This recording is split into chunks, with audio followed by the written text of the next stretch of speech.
좋아요와 구독하기는 사랑입니다. 안녕하세요. 반갑습니다. 부동산입니다. 2018년 10월 2일 화요일입니다. 자, 화요일 부동산 뉴스 또 빨리 읽어보도록 할게요. 좋아요와 구독하기는 사랑입니다.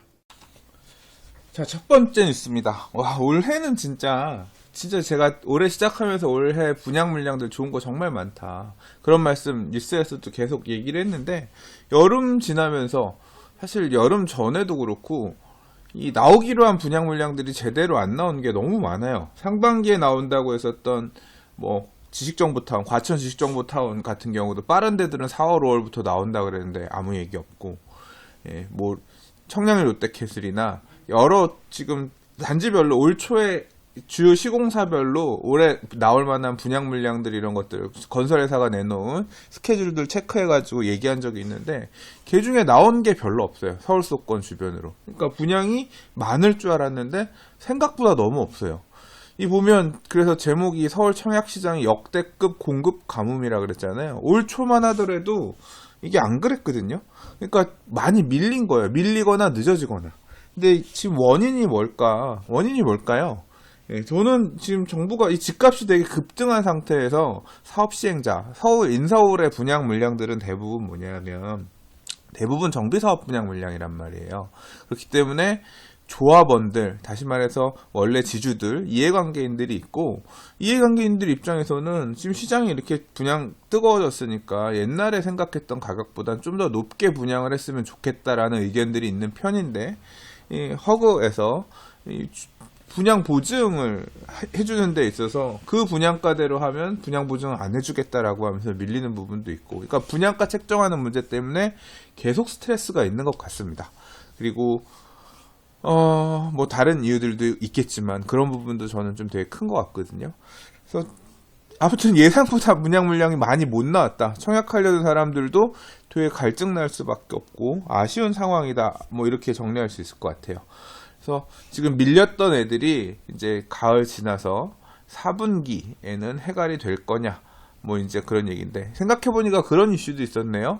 분양대행사들에다가 건축사 자격증 있는 사람들, 이런 사람이 있어야지 건설 분양할 수 있게끔 중간에 규정 바뀌면서 밀렸던 그런 것도 있었고, 그러니까 이 분양시장을 어떤 가이드하기 위해서, 흔들기 위해서 정부가 계속 뭔가를 내놨던 부분도 있고, 그래서 아무튼 공급 물량이 이렇게 적다, 분양이 생각보다 적다는 얘기입니다.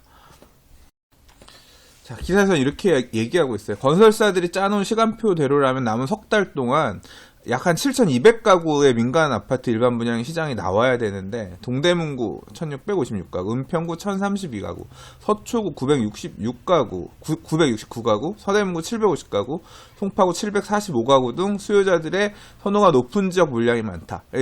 다 이게 재개발 재건축 물량이기 때문에 좋은 분양 물량들이 많아요. 근데 관건은 HUG의 분양 보증 심사 통과 여부라 그랬고, 결국 분양가를 조합이 원하는 사업 시행자인 조합과 건설회사가 원하는 이 분양가대로 갈 건지, 이제 허그가 그 분양가를 그렇게 안 내주면서 분양 보증을 안 해주면서 못 갈 건지, 이 부분들이 변수인데, 자, 제가 말씀드린 그 내용 기사에 그대로 나오죠. 재개발 사업의 시공사 관계자는 집값이 많이 올라 재개발 조합이 원하는 분양가도 올라갔는데 허그는 이를 인정해주지 않겠다는 입장에서 협상이 어렵다. 현재로서는 일정을 예상하는 것이 무의미하다라고 말했다라고 하죠.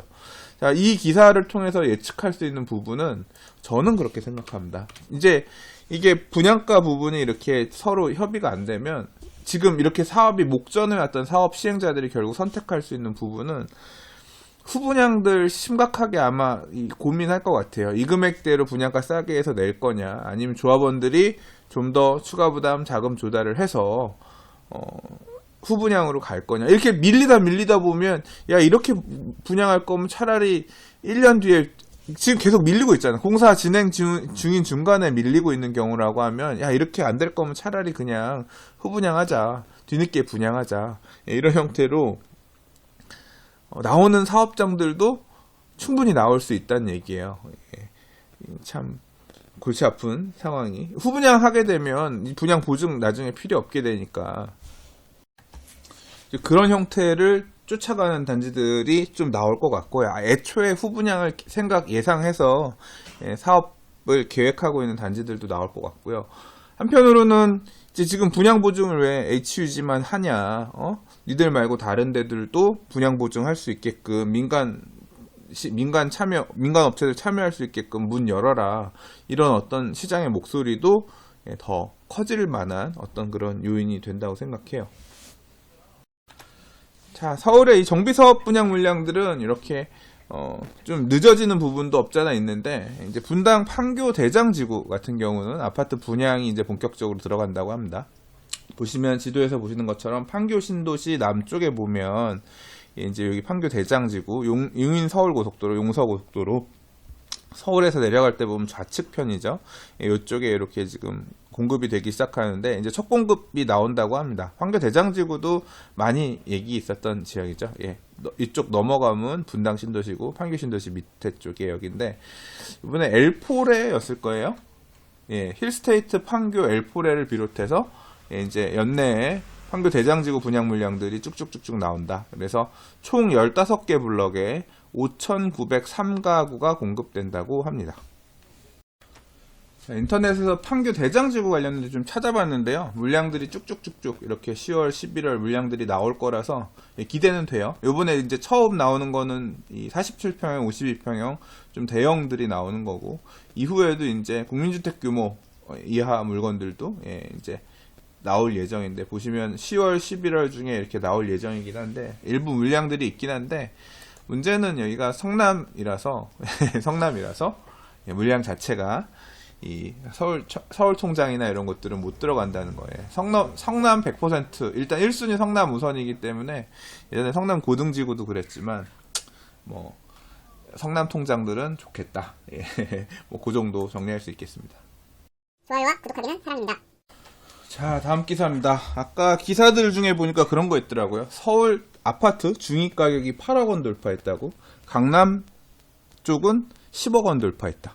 뭐 이제 그런 기사들 보이는데, 자, 아무튼 집값이 급격하게 9월달에도 많이 올랐죠. 8월, 9월달 실거래가 찍히는 거 보면 계속 신고가 경시하는 가격이 나옵니다. 지금은 조금 주춤하긴 한데 기존에 거래되었던 분이 반영이 되면서 이제 상승하는 모양새가 이제 이 그래프상에, 표상에 나타나기 시작하는데요.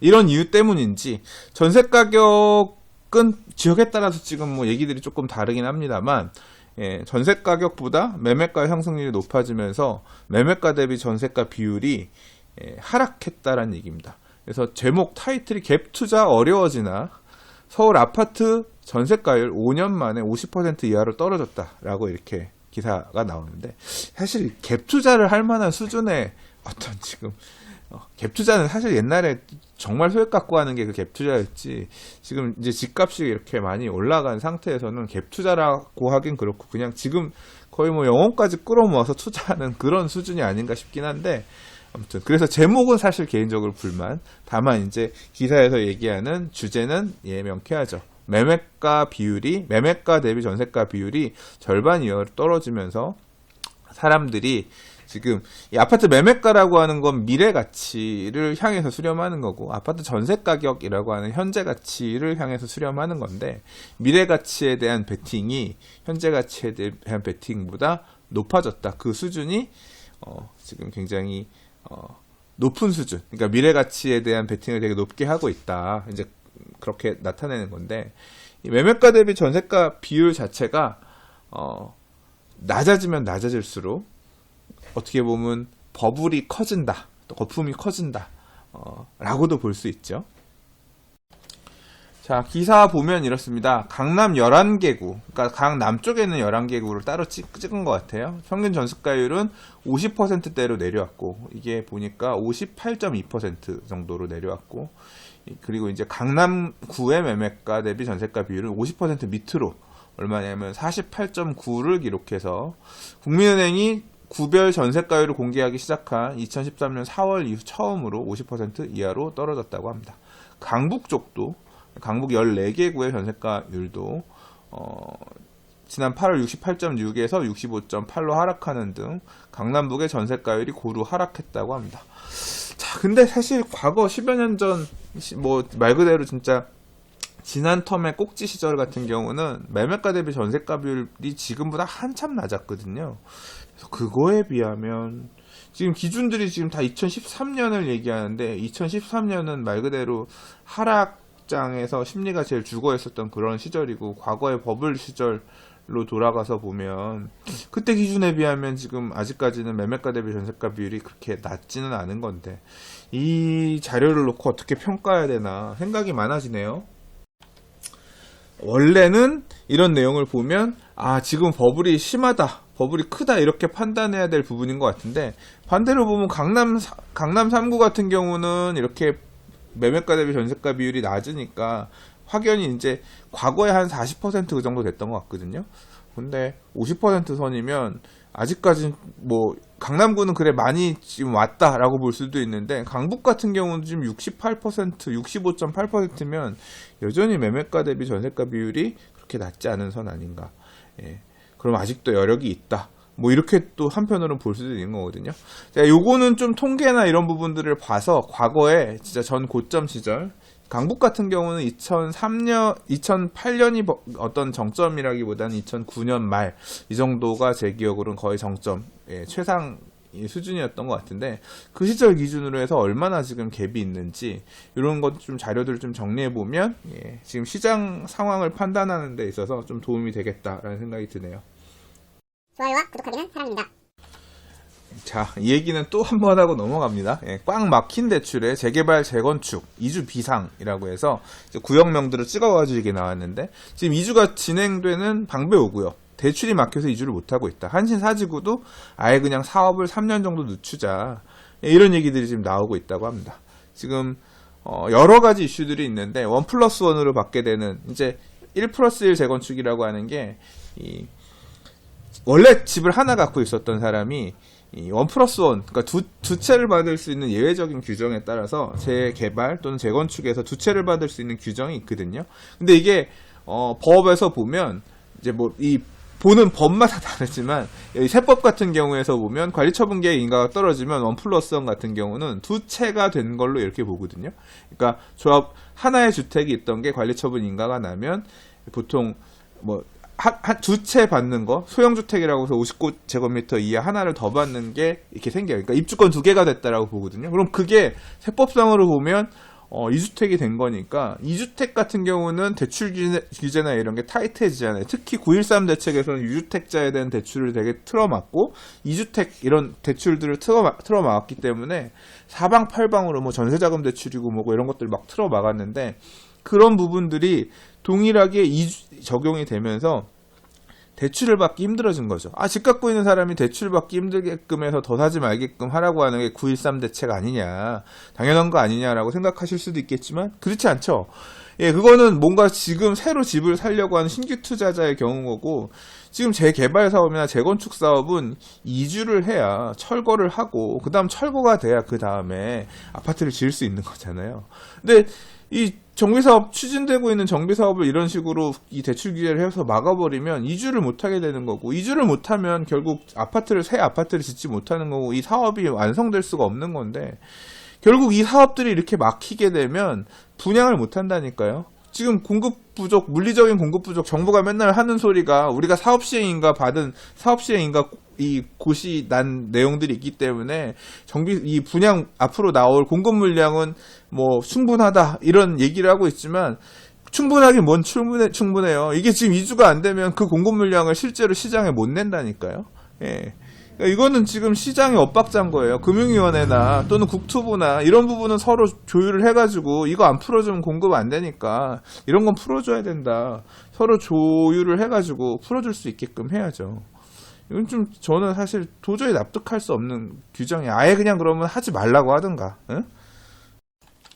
저는 참 이 문제가 심각한 문제라고 생각합니다. 이 시공사가 돈을 끌어온다고 하더라도 결국 시공사가 뭐 자본금이 얼마나 있겠어요. 결국 이런 사업장들의 돈을 끌어온다고 생각하면 사업장마다 시공사가 져야 되는 부담도 엄청 크고 뭐 기사에서도 당장 그렇잖아요. 일부 건설사는 부채가 상당하고 연내 금리가 인상된 터라 지금 보증을 통한 이주비 대선 알선도 쉽지 않을 거다라고. 이게 어느 조합은 해주고 어느 조합은 못 해주고 이 시공사가 개입해서 자금을 끌어올 수 있는 금액에도 한계가 있단 말이에요. 그럼 이 시공사 통해서 들어오지 못하는 이 조합 같은 경우는 이 이주비 문제 때문에 사업이 진짜 이주를 못하면서 이런 어떤 규제, 금융 규제가 풀릴 때까지 마냥 기다리면서 사업이 다음 단계로 못 가는 그런 문제가 발생할 수 있죠.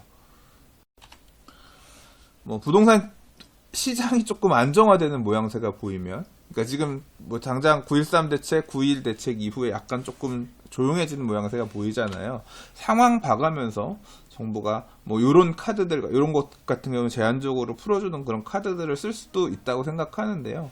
좀 이런 문제는 전향적으로 일반적인 우리가 기존의 유주택자가 뭔가 투자를 더 주택을 사기 위해서 대출을 받는 그런 케이스는 아니니까 사업비가 불필요하게 증가되거나 또는 사업이 불필요하게 지연되는 걸 막기 위해서 좀 풀어달라. 저도 얘기하고 싶어요. 좋아요와 구독하기는 사랑입니다. 자, 오늘 준비한 마지막 기사입니다. 부산 동래 레미안 아이파크 청약 경쟁률이 나왔습니다. 자, 부산 시장의 청약 궁금하다 계속 본다 그랬죠. 이 온천 2구역 재개발에서 지은 단지인데 일반 분양이 1302가구가 있었다고 합니다. 근데 평균 경쟁률이 17.26대 1, 22,468명이 청약했다고 합니다.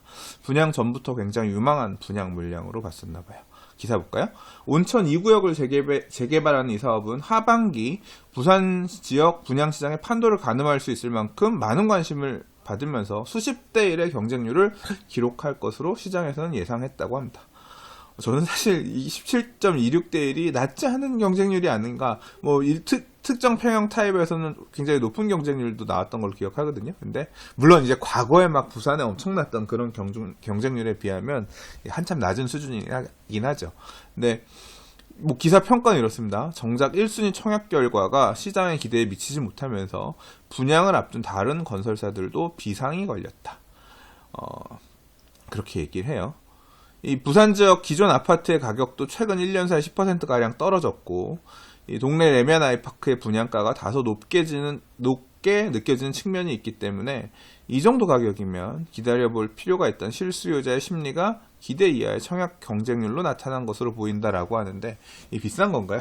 일단 뭐 제가 지난주에 읽었던 뉴스들 이런 것들을 보면 일단 뭐 부산의 미분양도 여전히 많은 지역들도 있고, 부산도 되게 넓잖아요. 서울도 넓은 것처럼 부산도 넓잖아요. 미분양 쌓여있는 지역들도 있고, 또는 가격이 하락했고 프리미엄이 하락한 지역들에 대한 기사들도 많이 있었는데, 그런 상황에 따르면 이게 그런 거에 비해서 선방한 건지 아니면 기대보다 많이 못한 건지, 그 평가하는 사람에 따라 다른 것 같아요. 사실 저는 이 부산 지역의 지리도 잘 모르고 이 좋은 물량인지 어떤지 잘 몰라요. 그래서 이제 다른 전문가분들이 코멘트하는 내용들을 좀 보니까 좋은 입지에 좋은 물량이었고, 그랬기 때문에 근래에 분양했던 다른 지역들보다 확실히 높은 어떤 경쟁률, 높은 수요들이 역시 몰리는 모습을 보였다라고 해서 지금 이 연합뉴스의 기사하고는 조금 다른 논조로 역시 역세권의 대단지 아파트에 좋은 브랜드 아파트들은 수요가 여전히 있다, 뭐 이런 식으로 해석하시는 분도 있더라고요.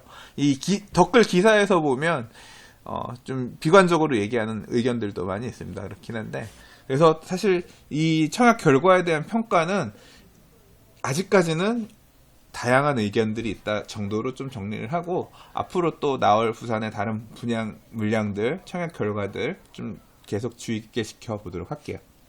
좋아요와 구독하기는 사랑입니다. 자, 오늘 준비한 뉴스는 여기까지입니다. 오늘도 봐주셔서 들어주셔서 감사합니다. 자, 그러면 내일 또 다른 부동산 뉴스와 이슈 가지고 인사드리도록 할게요. 감사합니다. 좋아요와 구독하기는 사랑입니다. 부동산이었어요.